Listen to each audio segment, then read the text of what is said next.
ॐ नमः सिद्धेभ्यः।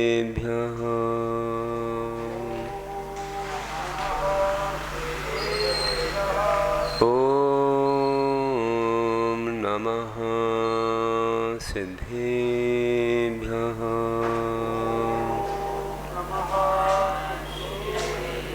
ॐ नमः सिद्धेभ्यः।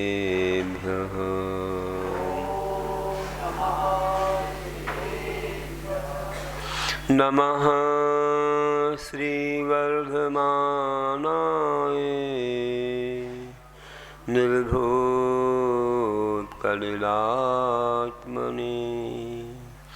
सालोकानां त्रिलोकानां यद्विद्यादर्पणाय ते यद्विद्यादर्पणाय ते। बोलिए देवादिदेव प्रथम तीर्थंकर श्री आदिनाथ भगवान की, मूलनायक श्री चंद्र प्रभु भगवान की, वर्तमान शासन नायक श्री महावीर भगवान की, अहिंसा परमो धर्म की, षोडश कारण महापर्व की, लोक कल्याण महामंडल विधान की, आचार्य गुरुवर श्री विद्यासागर जी महाराज की।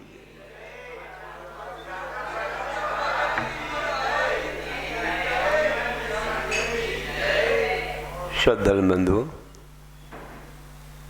आज इस महापर्व षोडश कारण में सब लोगों ने प्रवचन भक्ति के अर्घ्य समर्पित किए हैं।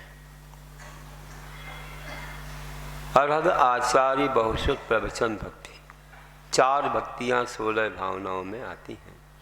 अरहंतों की भक्ति, आचार्य की भक्ति, बहुश्रुत की भक्ति और प्रवचन भक्ति। प्रवचन का अर्थ क्या है? प्रवचन मतलब जिनवाणी है, शास्त्र। और दूसरा अर्थ साधर्मी भी होता है, सो अपन अंतिम भावना में वह भी सुनेंगे, क्योंकि प्रवचन वत्सलत्व साधर्मी के प्रति वात्सल्य की बात है। पर आज प्रवचन भक्ति में जिनवाणी, द्वादशांग में जिनवाणी की भक्ति, ऐसी द्वादशांग में चारों अनुयोग में बंधी ऐसी जिनवाणी की बहुमान पूर्वक भक्ति करना, गुणानुवाद करना, ये इसका अर्थ है। और हमारा जिनागम, जो कि हम आचार अंगादि रूप देखते हैं, और ऐसे 11 अंग और 10 पूर्व जो होते हैं, उन पूर्वों की सारी महिमा चारों अनुयोग में हम पा सकते हैं। चारों अनुयोग हमें सब कुछ बता देते हैं। अपन बोलते भी हैं कि प्रथमम कर्णम चरणम द्रव्यम नमः शास्त्राभ्यास, यह समाधि भक्ति में आता ही है। तो प्रथमानुयोग, कर्णानुयोग, चरणानुयोग, द्रव्यानुयोग, ये चारों अनुयोग हैं। इनमें पूरा द्वादशांग समाया है। बस उसका थोड़ा थोड़ा भाग ही आज हमारे पास है, बाकी सब लुप्त होता चला गया। शक्ति सामर्थ्य नहीं रही उसको याद रखने की, लिखने की, क्योंकि जितना भगवान केवल ज्ञान से जो अनंत को जानते हैं, उससे अनंतमा भाग तो वाणी में आता है। जितना वाणी में आता है उससे अनंतमा भाग गणधर सुन पाते हैं। जितना सुन पाते हैं उससे अनंतमा भाग में ग्रंथ रूप से गूठित कर पाते हैं। और आगे आगे परंपरा चलती है, वह शुद्ध कम होता चला जाता है। आज हमारे पास तो बहुत कम, सागर में एक बूंद के समान शुद्ध हमारे पास। आज भी करीब 10,000 ग्रंथ होंगे। इतने शास्त्र अपन देखते हैं, भले उनमें जिनवाणी वही जिनवाणी है, अलग अलग रूप में है, अलग अलग कर्ता ग्रंथकर्ता उसको अलग अलग रूप से सबको देते चले गए, रचित करते चले गए, और हम उन रूपों में पाते हैं। जैसे आप एक गेहूं से ही कितने आइटम बनाते हो, गिनाना बहुत कठिन है। वैसे ही वही ज्ञान है, उसको अलग अलग रूप से आचार्यों ने बताया, लेकिन सबका चिंतन, सबका भाव और कुछ अलग अलग रूप से हमें जिनवाणी अनेकांत में स्याद्भाद में प्राप्त होती है। और हम वे आइटम के समान भिन्न भिन्न आइटम खाने से स्वाद सबका अलग अलग आता है। वैसा ही जिनवाणी को जितने मुख से सुनेंगे, जितने शास्त्रों में पढ़ेंगे, उतने अलग अलग रूप से हमें वह जिनवाणी सुनने को पढ़ने को मिलेगी। धारण करने के लिए भी हमें सुविधा हो जाती है। अलग अलग लोगों के अलग अलग रूप से भाव होते हैं और उनकी समझ होती है, उनका श्रद्धान होता है। तो इस प्रकार से अपनी शक्ति के अनुरूप उसे लोग ग्रहण कर लेते हैं, अपने आचरण में लाते हैं। ऐसी वह जिनवाणी बहुत महान है, सबकी कल्याणी है। और वह जिनवाणी कोई स्त्री नहीं है, भगवान के मुख से कोई स्त्री प्रकट नहीं हुई, वो तो जिनवाणी है। उसे आप प्रवचन भी कह सकते हो, उसे आप कोई आगम भी कह सकते हो, कृतांत भी कह सकते हो, ये सब उसी के नाम है। सिद्धांत भी कह सकते हो, कल्याणी भी कह सकते हो, और गीता भी कह सकते हो, और जिनवाणी माता भी कह सकते हो। तो क्या वो स्त्री है? स्त्री कैसे होगी? हमारे गुरु भी नमन करते हैं, गुरु निर्गंध होते हैं। एक सफ़ेद वस्त्र वाली आरिका जो कि एक ही 16 हाथ की साड़ी रखती है, कोई श्रृंगार नहीं है, फिर भी वह मुनि को नमस्कार करते हैं। तो श्रृंगार वाली को महाराज जी नमस्कार करेंगे? बीना धारणी और हंस वाहिनी और उसे महाराज जी करेंगे? नहीं, ऐसी है नहीं, ये कल्पना है किसी की। जिनवाणी इसी रूप में नहीं है, ये कल्पना है किसी की। अब कोई मोक्ष रूपी लक्ष्मी को एक स्त्री का आकार दे देते हो, क्या उसको बढ़ते हैं महाराज जी? उसे प्राप्त करते हैं? नहीं, ये कल्पना है कि वो ऐसी स्त्री का किसी ने बना दिया रूप। अब इसी किसी ने भारत माता का रूप बना दिया, भारत की माता है, लेकिन बना दिया, कल्पना से बना दिया। तो हम लोग तो जिनवाणी को शास्त्र रूप में ही मानते हैं। देख लो न कि कोई मंदिरों में ऐसी अपन देख रहे हैं किसी स्त्री रूप में, अपन तो जिनवाणी की पूजा करते हैं, नमन करते हैं, श्रृंगारवादी को नहीं। तो स्त्री लिंगवाचक शब्द है कि जिनवाणी कितनी अच्छी है। अच्छा है नहीं बोलते, वो लिंगवाचक नहीं, स्त्रीलिंगवाचक बोलते। स्त्रीलिंगवाचक शब्द है, न कि स्त्री है। मोक्ष लक्ष्मी है, अन्य गुणों का वैभव है, न कि कोई स्त्री बैठी है वो। और केवल ज्ञान होते ही उन्हें अनंत चतुष्टय रूपी लक्ष्मी प्राप्त होती है, जो कि अनंत ज्ञान, दर्शन, सुख, शक्ति। तो अनंत चतुष्टय जो लक्ष्मी है वह अंतरंग लक्ष्मी है, और बहिरंग लक्ष्मी में समोशरण या गंधकुटी होती है। तो अंतरंग और बहिरंग ऐसे दो प्रकार की लक्ष्मी, और तीसरी मोक्ष लक्ष्मी है। तो अंतरंग लक्ष्मी में जो अनंत ज्ञान है वही है जिनवाणी, वही है आगम। तो ध्यान रखिए, ये चार अनुयोग रूप जो हमारा आगम है। प्रथमान योग कैसा है? प्रथमान योग कहता है कि आप रत्न कंडलक श्रावकाचार में पढ़ते हो, सम्यक ज्ञान अध्याय में, सम्यक ज्ञान नाम के दूसरे अध्याय में चारों अनुयोगों का 4 श्लोकों में वर्णन किया है। उसी को मैंने भाव रूप से कविता में पिरोया है, आपको हिंदी में बता देंगे कि कैसा है वह प्रथमान योग। तो वह प्रथमान योग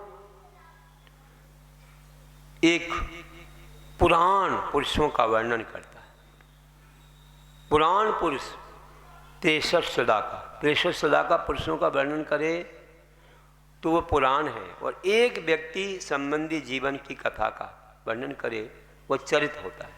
चरित्र जैसे राम अपने सुकुमार चरित्र है या जीवनभर चरित्र है, एक व्यक्ति की पूरी जब कहानी रहती है, उनका संबंध कहाँ से, उनके बारे में मुख्यता से रहता है।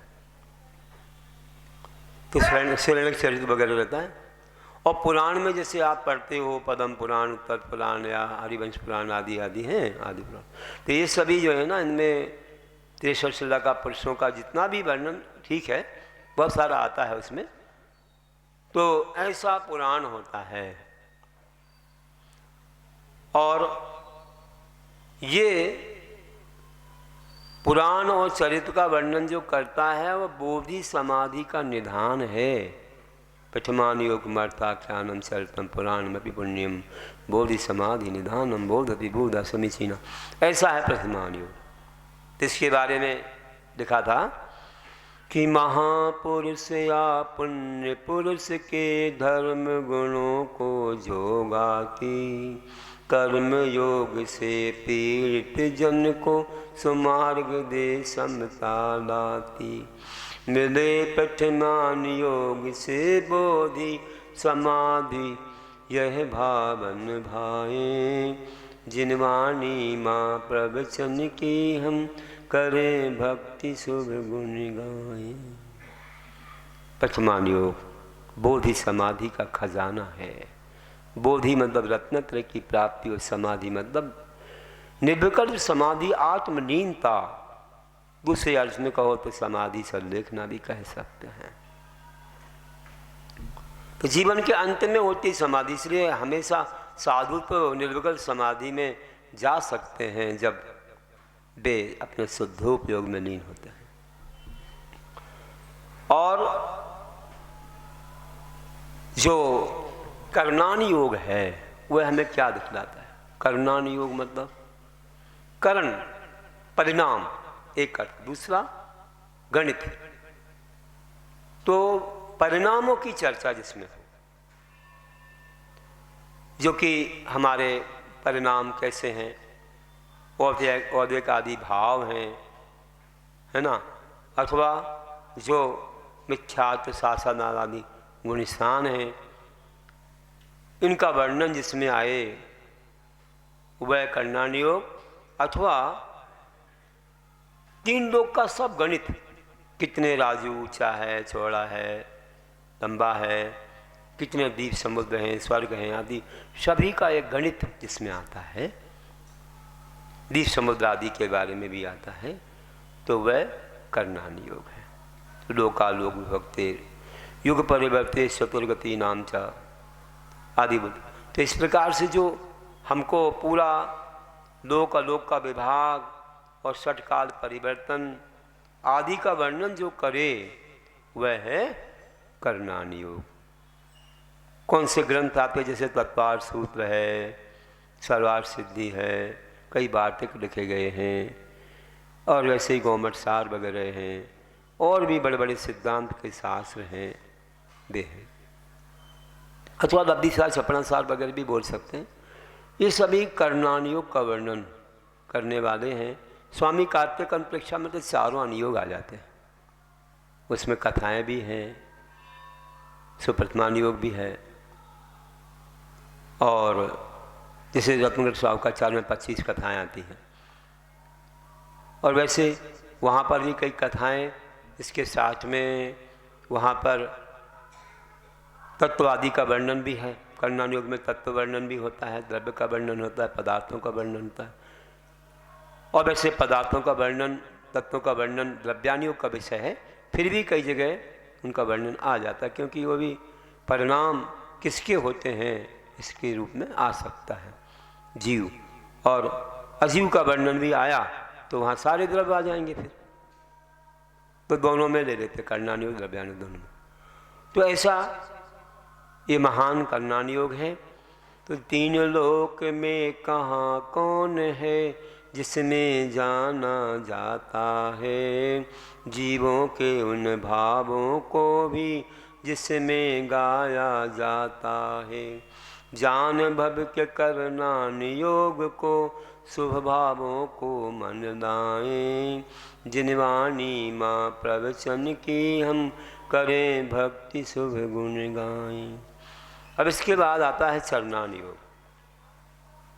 तो चरणान योग में क्या है?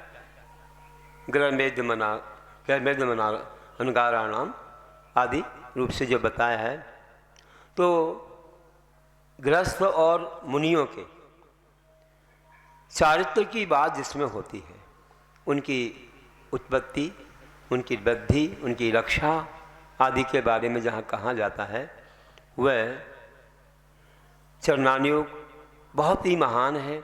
इसमें व्रतों की परिरक्षा के लिए अतिचारों का भी बखान किया जाता है और अपनी शुभ भावों को, मतलब उसमें विशुद्धि बढ़ाने के लिए भावनाओं का वर्णन भी आता है।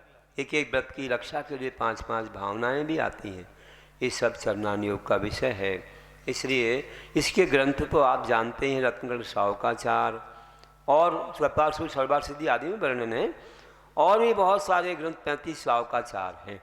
उन सभी में चरणान योग का, मुनियों की अपेक्षा मूलाचार आदि ग्रंथों का, ये सब चरणान योग कथन करता है। और इसके माध्यम से हम लोग अपने आचरण को महान पवित्र बनाते हैं, हमारी विशुद्धि बढ़ती है। और ये आचरण, ये व्रत, नियम, संयम हमें तीर्थंकर बनने में भी कारण है, क्योंकि हमारे यहाँ आवश्यक अपरिहार्य भावना में उनके आवश्यक जो होते हैं करने योग्य कार्य, वह भी षोडश कारण भावना से हमको तीर्थंकर बनने में कारण बनते हैं।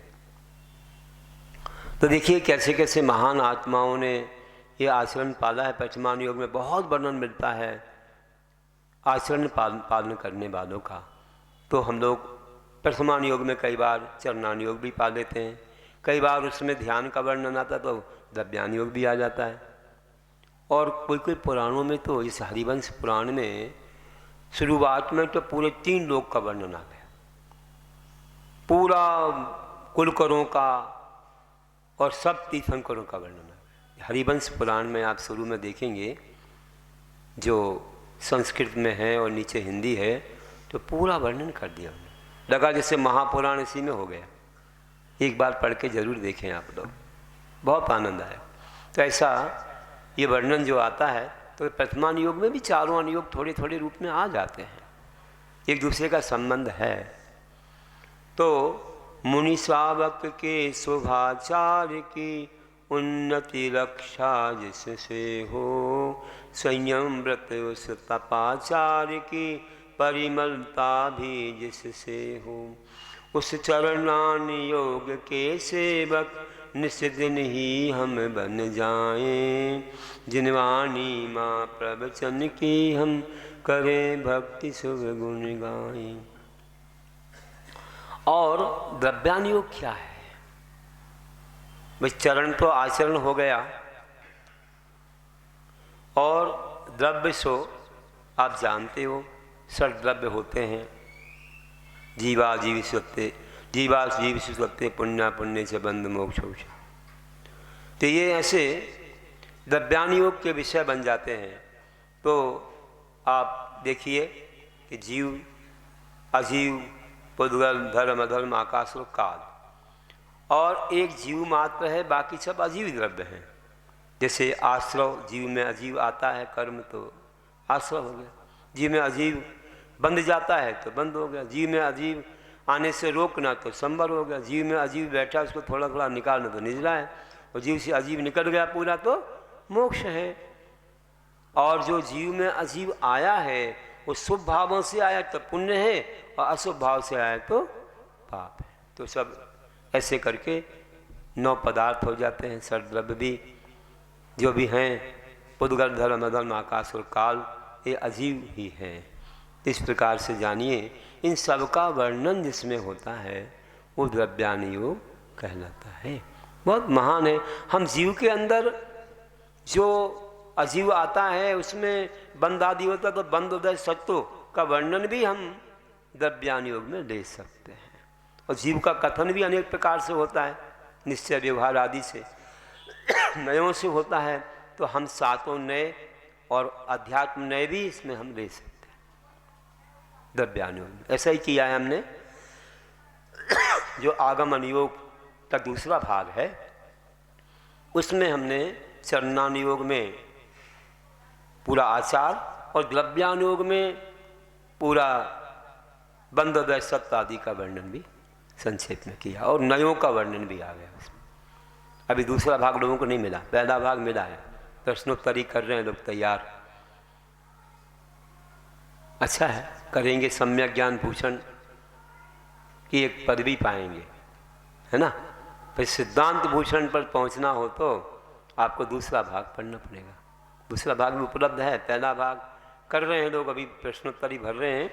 अब जमा कराएंगे 10 लक्षण के पहले, फिर आपको 10 लक्षण के बाद दूसरा भाग मिलेगा। तो ये बहुत अच्छा है कि सारे शास्त्रों का निचोड़ उसमें आ गया। हमने संदर्भ भी ज़्यादा वैसे नहीं दिए संस्कृत ताकत में, जैसे जैनागम संस्कार में दिए थे, वैसे नहीं दिए। संक्षेप में लिख दिया कहाँ से लिया है ये, और बाकी आपको सब आपकी भाषा में मिल गया। तो चारों अनुयोगों का अध्ययन 2 ही पुस्तकों में हो जाता है। बड़े बड़े शास्त्र आपको अलग से पढ़ने की आवश्यकता नहीं पड़ेगी, और पढ़ें तो बाद में पढ़ें, ये आपके लिए प्रवेशिका हो जाएगी, आगे आपको सब चीज़ समझ में आएगी। इसलिए अच्छा कार्य हुआ, आप लोगों का निमित्त हुआ है। करीब 4 वर्ष लगे इसको बनाने में। 4 वर्ष में दोनों भागों की रचना कर पाए। तपस्या से समय निकालना बहुत कठिन होता है, आपने आवश्यक रहते हैं, फिर भी ये लिखना थोड़ा कठिन कार्य है, फिर भी होता रहा आप लोगों के पुण्य से। तो देखिए, ऐसे ग्रंथों के कई भाषा में अनुवाद भी हो रहे हैं, जैसे जैनागम संस्कार का तमिल, कन्नड़, अंग्रेजी और गुजराती में भी अनुवाद हुआ। तो 3 भाषाओं में और दूसरी भाषाओं में भी प्रकाशित हो गए, और सब लोग उसका अध्ययन कर रहे हैं। तो देखिए, अभी अपन 10 लक्षण पर में 2 बजे जो आप अध्ययन करेंगे वो जैनागम का करेंगे। सबको वह पुस्तक मिलेगी, और अच्छे से उसको जानना तो पूरा जैन धर्म में प्रवेश करने के लिए बहुत अच्छा माध्यम है। वह नमोकार मंत्र से लेकर के स्वरूपाचरण शुद्धोपयोग तक की बात उसमें बताई है।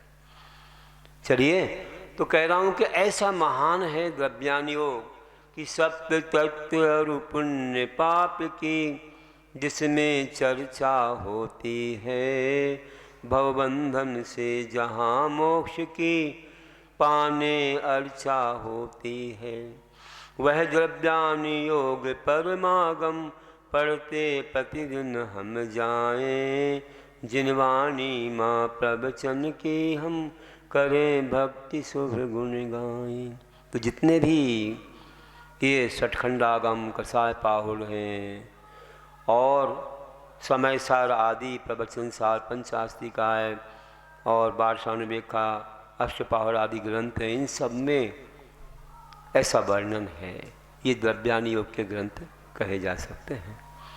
तो बंधुओं, इन सब का स्वाध्याय हमें क्रम से करना चाहिए।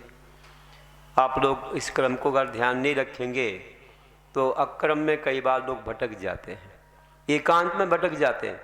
द्रव्यानुयोग पहले पढ़ लेंगे, आत्मा आत्मा की चर्चा, तो फिर उनको दूसरी चर्चा नहीं रुचती। आत्मा शुद्ध है, शुद्ध नए से शुद्ध है, लेकिन हमेशा किसी भी नए से भी शुद्ध मान लेते हैं। फिर तो यही नहीं उनको मालूम पड़ता है कि हमें शुद्ध बनाना है कि आत्मा। शुद्ध हो गए वे तो सिद्ध परमेश्वरी बन जाते हैं बस। और कुछ भी खाओ पियो, कुछ भी गलत काम है तो कहते शरीर करता है, आत्मा नहीं करती। आत्मा तो शुद्ध है। तो ऐसा मत पढ़ो भैया। पहले नंबर आत्मा की अशुद्धता को भी तो जानो। वो कैसे जान पाओगे? व्यवहार न्याय को नहीं जानोगे तो नहीं जान पाओगे। इसलिए क्रम है कि पहले प्रथमानुयोग पढ़ना। हमारे गुरु कहते थे, हम लोगों ने भी सब ग्रंथ प्रथमानुयोग के शुरू अवस्था में ही पढ़ लिए थे। इससे वैराग्य बढ़ता है, सहनशीलता आती है, क्रोध कसाय भी गायब होती है, और बड़ा समाधान चित्त होता है। इतने स्वर्ग परिसरों में कैसे महापुरुष ने अपने आप को संभाला है, तो दृढ़ता आ जाती है। इसलिए प्रथमानुयोग सबसे पहले पढ़ो। सबसे सरल है, दिमाग ज़्यादा नहीं लगाना पड़ता, और ऐसा मन लगता कि पढ़ने बैठ गए ना तो घंटों निकल जाते, इतना आनंद आता है। और आगे ऐसे ही आप चरणान योग जो पढ़ते हो तो चरणान योग से हमें आचरण की शिक्षा मिलती है।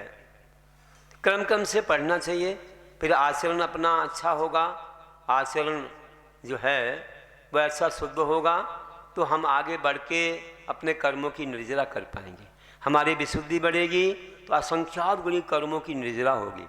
ये चरणान योग हमें सिखाएगा, हमारे आचरण को परिमल बनाएगा, शुद्ध बनाएगा, श्रेष्ठ बनाएगा और सब लोगों से प्रशंसित बनाएगा। वह परंपरा चलेगी तो हमारे जैन धर्म की रक्षा होगी। इसलिए चरणान योग जरूर पढ़ना। और करणान योग भी आ जाता है बीच में, अगर नहीं हो पाए तो कम से कम प्रथमान योग चरणान योग पढ़ लो।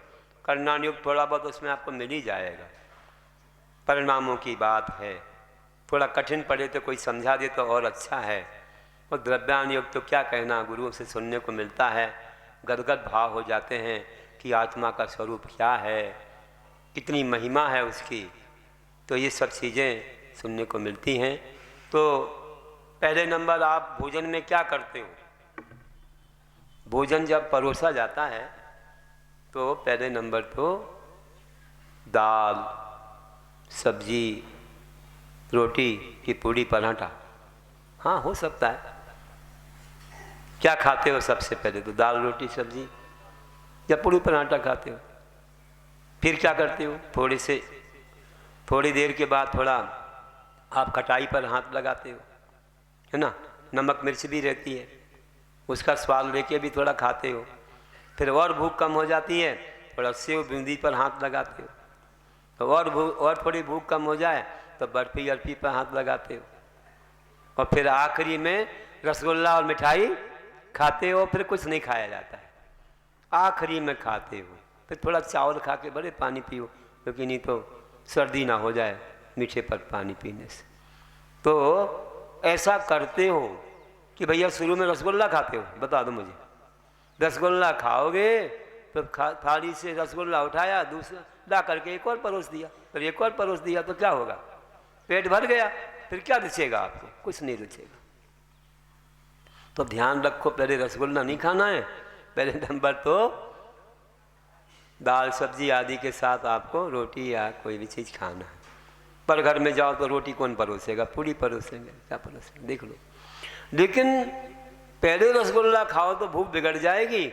वैसे ही पहले नंबर समय सार पढ़ लोगे तो रसगुल्ला हो गया, उसको अंत में बताया गया है। जो पहले समय सार पढ़ लेते हैं तो उनको न पुराण न श्रावकाचार कभी भाता ही नहीं है, कभी नहीं भाता है। तो ध्यान रखना कि हम लोगों को क्रम ध्यान रखें कि प्रथमान योग, करणान योग, चरणान योग, द्रव्यान योग, ऐसे स्वाध्याय करना है। गुरु जो बताएं उससे करना है, अपने मन से नहीं करना है। कौन कौन से ग्रंथ पढ़ना चाहिए, कौन से नहीं पढ़ना चाहिए, कौन से आगमिक हैं, सही परंपरा के हैं। कई बार तो ऐसे भी ग्रंथ आ गए जिससे मिलावट हो जाती है ना। आज कई चीज़ों में मिलावट होती है, बाजार की कई चीज़ों में। वैसे ही शास्त्र में मिलावट हो गई। कई मठाधिपतियों ने ब्राह्मणों से लिखवा करके या किसी और से लिखवा करके उनमें अपने नाम डाल करके कि आचार्यों ने रच दिए और रख दिए। ऐसे ग्रंथ, परीक्षा कोई ग्रंथ बता रहे हैं लोग, उसमें सब विद्वानों ने खोज की है कि कहाँ से आ गए। तो विचार करिए कि ऐसे ग्रंथ ना पढ़ जाए हाथ में। इसलिए हमारे गुरु कहते थे ये पढ़ना और ये नहीं पढ़ना। हम लोगों को मालूम है, जैनागम संस्कार में कुछ ग्रंथों के नाम लिख दिए हैं, आप देख सकते हैं सम्यक ज्ञान अध्याय में। नहीं तो कुछ भी उठा के पढ़ लोगे तो तुम्हारी जो भावना या परंपरा दूषित हो सकती है। इसलिए गुरुओं से पूछ के पढ़ना चाहिए। चलिए, कई एकांत ग्रंथ भर देते हैं लोग, एकांतवाद भर दिया, सब जगह आत्मा शुद्ध है, आत्मा शुद्ध है, निश्चय निश्चय ने भर दिया। तो गुरु महाराज कहते ज्ञान बिना रट निश्चय, निश्चय निश्चयवादी भी डूबे, क्रियाकलापी भी ये डूबे डूबे संयम से उबे। प्रमत्त बनकर कर्म न करते, अकंप निश्चल शैल रहे, और आत्म ध्यान में लीन किंतु मुनि, तीन लोग पर तैर रहे। तो बिना निश्चय को जाने निश्चय रटते रहते हैं। निश्चय तो मुनियों के जीवन में आता है जो पांचों पाप का त्याग कर देते हैं, तभी निश्चय आता है, वो आत्म ध्यान के समय आता है। और ऐसे रटेंगे तो क्या होगा? और केवल व्यवहार में रह रहे हैं, कभी उनको निश्चय का लक्ष्य ही नहीं बनाया, उनका भी जीवन कभी महान नहीं बनेगा। तो कई लोग ऐसे रहते हैं जो लोग कुछ लोभ के वशीभूत होकर के सास में मिलावट कर देते हैं। उनका क्या होगा बताइए। कोई राजा है, पूर्वज तो सब अहिंसक थे, शाकाहारी थे, लेकिन उनमें किसकी संगति से नामालूम राजा हिंसक हो गया। राजा अभक्ष का सेवन करने लगा, आमिष का सेवन करने लगा। अब परंपरा से वहाँ ग्रंथ तो पढ़े जाते थे, और ग्रंथ पढ़ने की प्रक्रिया है कि देखो सत्य की रक्षा भी होती है, और ग्रंथ में अनुवीची भाषण, शास्त्र के अनुकूल ही बोलना चाहिए। जो भगवान ने कहा, ऐसा नहीं कि अपनी मनगढ़ंत बातें उसमें जोड़ दो। लेकिन लोग के बसी में के कोई कुछ भी करता है। तो शास्त्र पढ़े जाते थे। अब जब राजा हिंसक हो गया तो ग्रंथ पढ़ते समय ध्यान रखना पड़ता था कि कहीं ऐसी बात ना जाए जो राजा को बुरी लग जाए। अगर हमने अहिंसा की बात कर दी, आमिष त्याग की बात कर दी, तो राजा को बुरा लगेगा, मुझे भगा देगा वो। वैसे ही कहीं से आया हूँ, किसी देश से आके यहाँ काम कर रहा हूँ, मैं शास्त्र पढ़ रहा हूँ और राजा को बुरा लगा तो मुझे किसी देश में वापस रवाना कर देगा, मैं क्या करूँ। तो हुआ ये कि एक बार उस पंडित को बाहर जाना पड़ा, और लोभी था, थोड़ा सा बनावटी, वह गिरगिट के समान रंग बदलने वाला, कि अगर ऐसा विषय आ गया राजा को बुरा लगेगा, इसलिए उसको पलट दो पैसे के लोभ में। तो उसने तो सीख लिया दाव पेंच, लेकिन बेटे ने नहीं सीख पाए। बेटा भी पढ़ना तो जानता था, लेकिन बेटे को दाव पेंच नहीं आता था कि कैसे गिरगिट के समान रंग बदलना चाहिए। अब एक दिन ये बाहर गए, जब विद्वान बाहर जाना हुआ उनका, तो बेटे को छोड़ दिया कि तुम बाँचना थोड़ा। अब उसने जब शास्त्र पढ़ा, उसमें आ गया कि तिलभर मछली खाए के कोटि गौदे दान, काशी करवट ले मरे तो भी नरक निदान। कि तिलभर मछली खाता है तो करोड़ों गायों का दान कर दे, चाहे वह काशी जाए चाहे गंगा में नहाए, तो भी उसे नरक जाना ही पड़ेगा। अब उसमें आ गया शास्त्र, एकदम राजा आग बबूला हो गया। ये क्या करता है, तेरे बाप ने कभी नहीं बोला तू ऐसा बोलता है, मैं नरक में जाऊंगा क्या। राजा यहाँ लिखा है, मैं क्या करूं, तुझे पढ़ना नहीं आता, जा यहाँ से भाग जा, मेरे देश से ही निकल जा, यहाँ रहना मत। अब वो घबरा गया, एकदम दुखी हुआ, रोने ही लग गया। ये क्या कर दिया राजा ने। माँ के पास गया, माँ ऐसा हो गया। मैंने कहा ये क्या कर दिया बेटा तूने, तुझे अच्छे से पढ़ना नहीं आता लगता है, क्या कह दिया। अरे जो लिखा था वो मैंने पढ़ दिया, तुझे आता नहीं है सही रूप से समझाना। तेरे पिताजी आएंगे, वे समझा पाएंगे। अब राजा से निवेदन करने के पिताजी को आ जाने दो, बाद में हम चले जाएंगे। माँ गई वहाँ पर, बहुत अच्छे से निवेदन किया कि हम लोग चले जाएंगे राजन, लेकिन थोड़ा क्षमा कीजिए, बेटे को नहीं आता बाँचना, कैसे साफ से बाँचा जाता है। इसके पिताजी आएंगे, फिर हम जो भी आप कहेंगे वो कर लेंगे। हाँ जल्दी से आने दो और हमारे देश से बाहर हो जाओ। पिताजी आए, वहाँ पहुँचे, निवेदन किया, क्षमा मांगी, बोले कुछ नहीं सुनना है, बाहर हो जाओ। कैसे पढ़ दिया है, क्या लिखा है उसमें, मैं नरक में जाऊँगा। राजन उसको पढ़ना नहीं आता है, उसको बाँचना नहीं आता है, मैंने बिठा दिया था, उसको नहीं आता है, क्षमा कीजिए, अब कभी नहीं बैठाऊंगा। तो क्या है इसका अर्थ। बोले मैं समझाता हूँ राजा, इसका अर्थ तो बहुत अलग ही है कि जो तिलभर मछली खाता है वो नियम से नरक में जाता है, जो मन भर खाता है वो स्वर्ग में जाता है। आप कहाँ तिलभर खाते हो, आप कहाँ तिलभर खाते हो, आप तो मन भर खाते हो, तो आप स्वर्ग में जा। देखो ऐसा अर्थ कर दिया, अर्थ का अनर्थ कर दिया, तो विचार करो अब क्या होगा, क्या होगा बताओ। राजा तो जाएगा जाएगा, और बोलने वाला कहाँ जाएगा, और नीचे कहाँ जाएगा नहीं मालूम, निगोद में की कहाँ जाएगा। कि ऐसे पलट रहे हैं लोग, आगम को भी लोग पलट देते हैं, जिनवाणी को भी बदल देते हैं लोभ के वशीभूत होकर। तो क्या होगा ऐसा। तो ध्यान रखिए, हमारा देश कैसा था। हमारा देश ऐसा था कि जिस समय हमारे देश में, मैंने कई बार कहा कि हर जगह ऐसे विद्यालय थे। हमारे देश में दूध की नदियां बहती थी। हमारे देश में अहिंसा का भरपूर प्रचार था। अगर कोई हिंसा कर दे तो प्राण दंड हो जाए। हमारे देश में किसी कोई चोरी नहीं करता था, किसी के यहाँ ताले नहीं लगते थे। ऐसा देश था।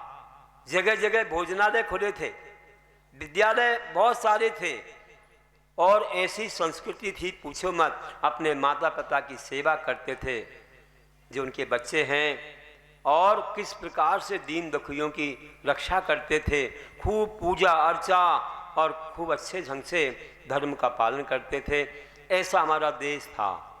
लेकिन जब विदेशी लोगों ने जाना कि इस देश में इतना अच्छा हो रहा है, इसको कैसे बदला जा सकता है, इनकी आचरणों को, इनके खान पान को कैसे बदलेंगे, तो कोई कहते एक मैकालो नाम का कोई हुआ है। उस व्यक्ति ने, विदेश के व्यक्ति ने सब जानी बातें, और उसने दिमाग लगाया कि अगर हमें भारत को बदलना है, इस देश को बदलना है, तो इनके पहले शिक्षा को परिवर्तित करना पड़ेगा। यहाँ लोगों को अंग्रेजी सिखाना पड़ेगी। इंग्लिश सिखाएंगे तब धीरे धीरे हम अपना प्रभाव उन पर डाल पाएंगे और इनकी संस्कृति को भुला देंगे। आज ये हुआ है कि संस्कृति तो भूले ही हैं। हिंसा का प्रचार हो गया, आमिष आदि का प्रचार हो गया, और दूध की नदियों की जगह खून की नदियां बह रही। इतने बूचड़खाने हो गए, सारी नदियां पवित्र हो गई, 100 बह रहे हैं, उसमें खून बह रहा है। उसमें ऐसे चमड़े से और मांस से फैक्ट्रियों में सामान बनाए जा रहे हैं। हजारों लाखों पशुओं की हिंसा हो रही है। अभी तो गाय को भी मांसाहार खिलाया जाए, कैसे? उनको एक शाकाहार के पदार्थ के अंदर मांस का अंश मिला करके ये विदेशी लोगों ने खबर दी है कि हम बाहर से यहाँ आकर के भारत में गाय का या जो भी बैल भैंस, इनके लिए हम पशु आहार तैयार करेंगे और उसमें ये चीज़ें रहेंगी और वे उसको खाएंगे तो अच्छी शक्ति मिलेगी, दूध अच्छा मिलेगा, अच्छा पैसा हम आपको देंगे और हम भी कमाएंगे। भारत में बहुत तेजी गति से ये प्रचार प्रसार हुआ, चर्चा हुई है, और अभी तो रोक लग गई है कि ऐसा हम नहीं करने देंगे, क्योंकि लोगों ने वहाँ तक के अपनी आवाज़ पहुँचाई है, लेकिन भरोसा नहीं आगे क्या होने वाला है। ऐसा दूध आप पियोगे तो आप शाकाहारी कहलाओगे क्या? नहीं कहला सकोगे। अपन तो वहाँ से दूध लेते हैं जहाँ लोग शाकाहार करते हैं। अगर कोई मांसाहार करता हो तो वहाँ से दूध भी नहीं लेते लोग, क्योंकि वो जूठन वगैरह उसको डाल देंगे तो उसमें क्या जाएगा, वही जाएगा सब। इसलिए वहाँ से दूध नहीं लेना, जहाँ जो शाकाहारी हो उन्हीं से लेते हैं। आप विचार करिए क्या होगा भारत का। यहाँ तो हमारे देश में तो इतना अच्छा था कि महाभारत में बोला है कि मदमासासनम रात्रिम भोजनम कंद भक्षणम एक कुर्वन्ति वृथा तेषाम तीर्थ यात्रा जपस्तपा। जो मधुमास का भोजन करते हैं, रात्रि भोजन करते, जमी कंद खाते हैं, उनकी तीर्थ यात्रा जप तप सब व्यर्थ है। ये अनुशासन पर्व में महाभारत में लिखा है। जैन धर्म का तो उन्होंने इतना नाम लिया है, मंगलाचरण में ही नाम लिया कि उन विश्वदेव को नमस्कार करते हैं, जो नाभी राय मरुदेवी के पुत्र थे, जिनके ज्येष्ठ पुत्र भरत के नाम से इस देश का नाम भारत पड़ा, ऐसा वहाँ लिखा हुआ है। कितना महान है जैन धर्म। यहाँ तो पहले ही त्याग होता है। यहाँ तो आप देखते हो बुंदेलखंड की परंपरा कहें कि भारत की, कि यहाँ दशलक्षण पर्व में कोई हरी वस्तु नहीं खाते थे, अभी भी नहीं खाते हैं बहुत लोग, जैसे हम लोग भी नहीं लेते। तो दशलक्षण पर्व में हरी नहीं खाते थे, यहाँ तक के कोई हल्दी तक नहीं डालते थे।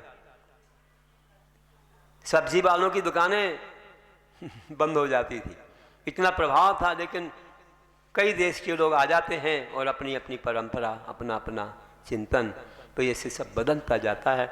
विदेशी लोग आए, उन लोगों ने ऐसा परिवर्तन किया कि आज लोग अहिंसा को भूलने लगे। अहिंसक लोगों को ढूंढना पड़ता है।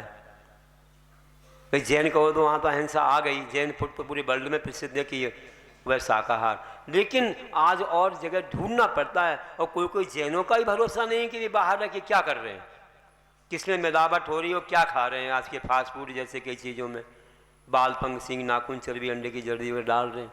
चलिए, बोल रहा हूँ, इसे कई बार बोल चुका हूँ। मैं बोल रहा हूँ कि ऐसे विदेशी लोग आए और हमारे देश में उनने अपना राज्य किया।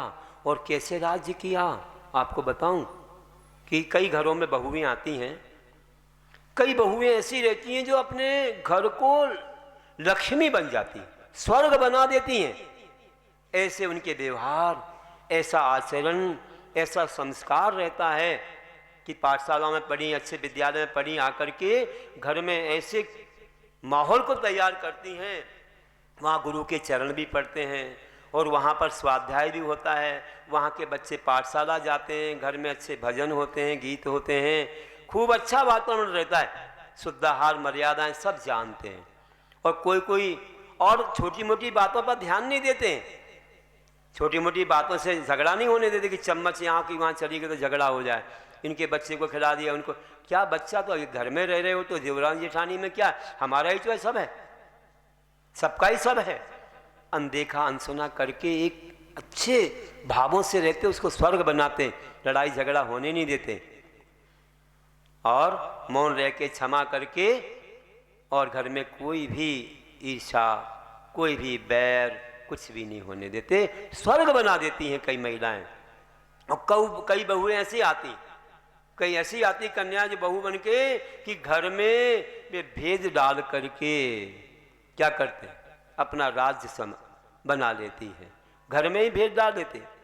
ये ऐसे हैं, वे ऐसे, सबकी पहले बातें सुन लेती है, सबकी बातें सुननी, सबकी कमियां सुननी, और कमी सुनने के बाद एक दूसरे की निंदा करके भेद डाल दिया और घर के कई टुकड़े हो गए, फिर अकेले रह गए। अब करो धर्म कैसे करते, ना मंदिर जाने को समय, पूजा विधान में बैठने को समय नहीं है, अकेले पड़ गए तो कौन भोजन बनाए, कौन जाए, कौन बच्चे को संभाले।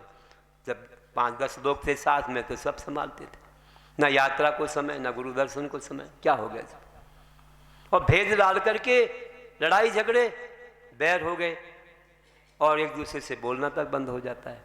तो ये क्यों होता है? तो ये भेद डालने से हमें लगता है कि कई लोग सुनते हैं कि कई लोग ऐसे भेद डालते हैं, लगता है उनने कोई राजनीति पढ़ ली, लगता है कि उनने कोई ऐसे तो नहीं, कोई आप लोग बोलते ना शांतला उपन्यास में बड़ी राजनीति भरी है, भेद करो राज्य करो, भेद डालो और राज्य करो, ऐसे करते हैं, कोई मतलब नहीं है। विदेशी लोग हमारे देश में आए, आपको मालूम है, हमारे देश में कई लोगों को उन्होंने सर की उपाधि दे दी, सर की उपाधि देके और अपना बनाया, और फिर आपस में कुछ एक दूसरे की बातें कह के उनको लड़ाया। तो लड़ाया तो यहाँ तक कि आपको मालूम है ग्वालियर और झांसी में भेद हो गया। अरे ये क्या हो गया, ग्वालियर और झांसी में भेद हो गया और वहाँ तक एक महारानी का मरण भी हो गया। ये हमारे देश से ही हुआ, हमारे देश में ऐसा भेद डाल दिया। तो भेद डालो और राज्य करो वाली बात होती है। कई दूसरे देश प्रदेश से लोग आ जाते हैं और आकर के ऐसे लगते हैं, कई बार तो वे स्वयं लड़े जिनने राज्य किया, और कई बार तुमको ही लड़वाया, अपन शांत बैठे, शांत बैठ करके दूसरों को लड़वा करके और भेद करो और राज्य करो वाली बात हो गई। तो ऐसे भेद डाला, ऐसे भेद करने से क्या हमारे इस धर्म की रक्षा होगी? ऐसे रक्षा नहीं हो सकती है।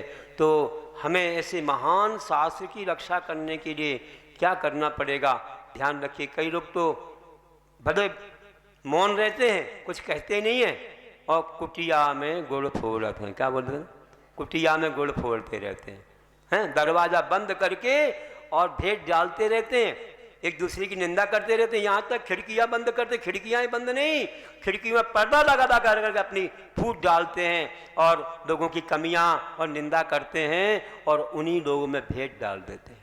दूसरे के कंधे पर रख के अपनी बंदूक चलाते हैं, दूसरों के कंधों पर रख के बंदूक चलाते हैं। ये मत जाना बड़े शांत से दिख रहे हैं, देख कई देश प्रदेश से आए हैं और वहीं पर क्या करते हैं, आकर के उन्हीं लोगों में लड़ा देते हैं, भाई भाई में बैर करा देते हैं। सोचो बुंदेलखंड के लोगों, तुम क्या कर रहे हो, अपने ही जगह पर तुम आपस में लड़ रहे हो, तुमने भेद डाल दिया किसी ने आकर के, और वे तो मौन और तुम एक दूसरे पर बंदूक और चला रहे हो, आपस में लड़ रहे हो।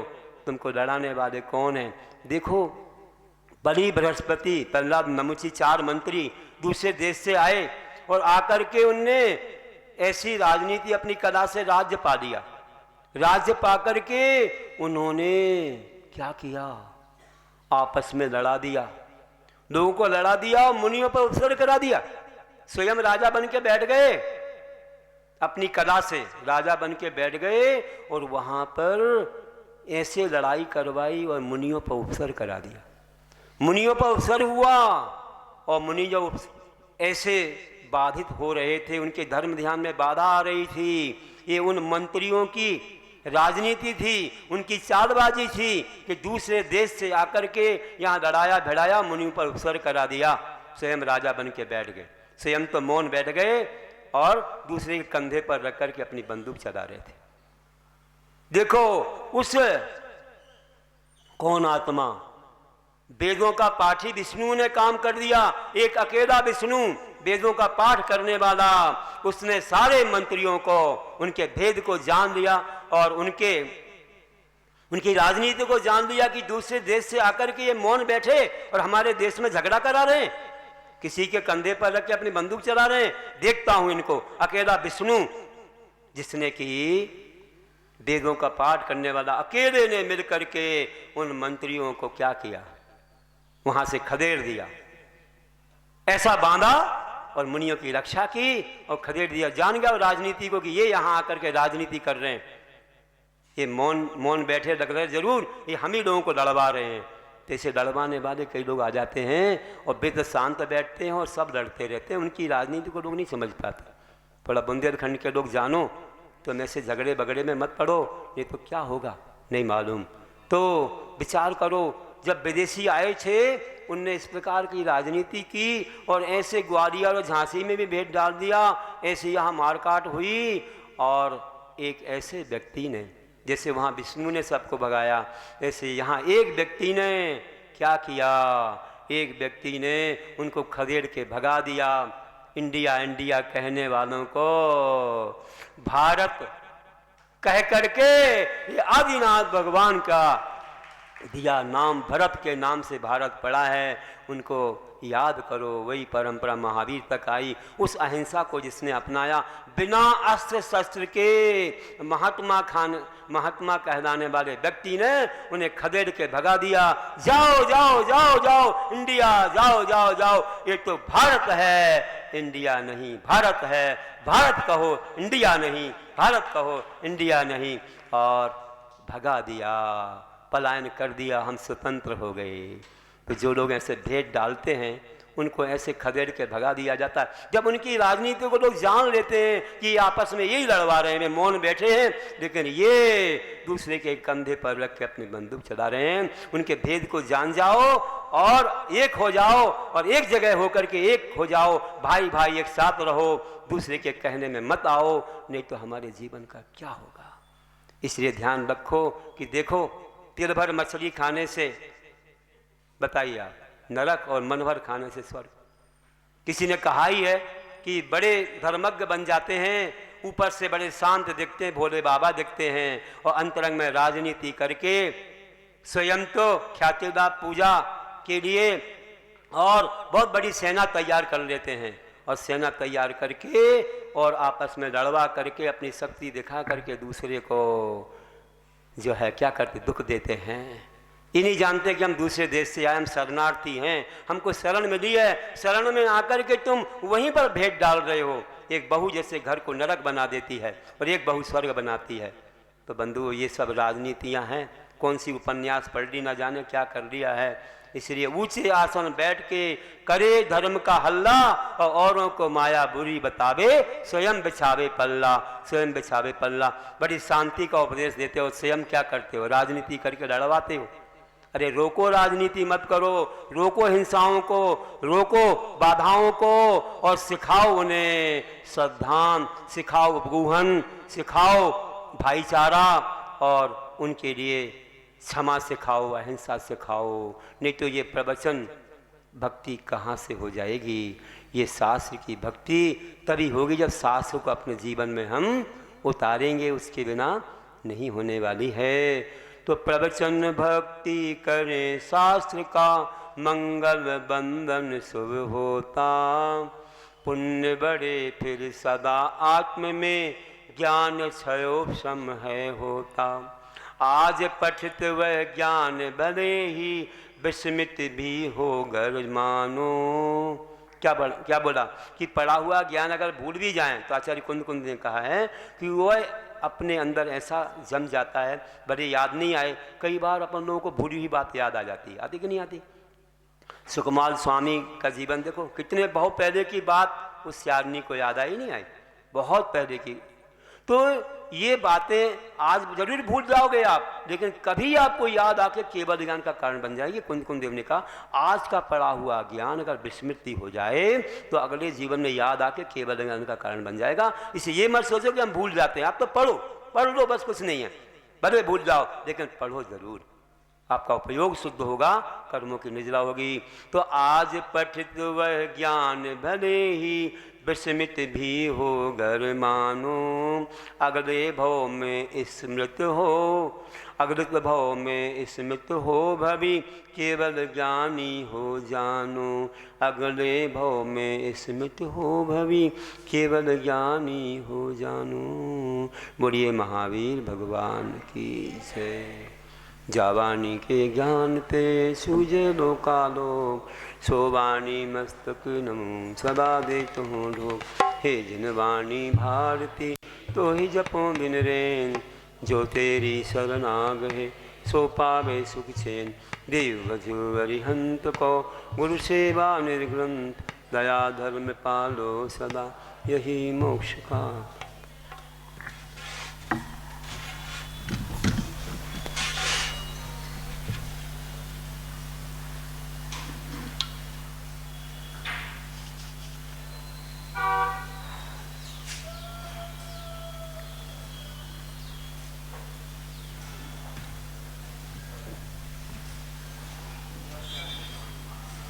दासांग जलमानी माता की जय। शिविर में भाग लेना हो तो कल भी मिल जाएंगे फार्म, अपने पास भी वहाँ उपलब्ध हैं।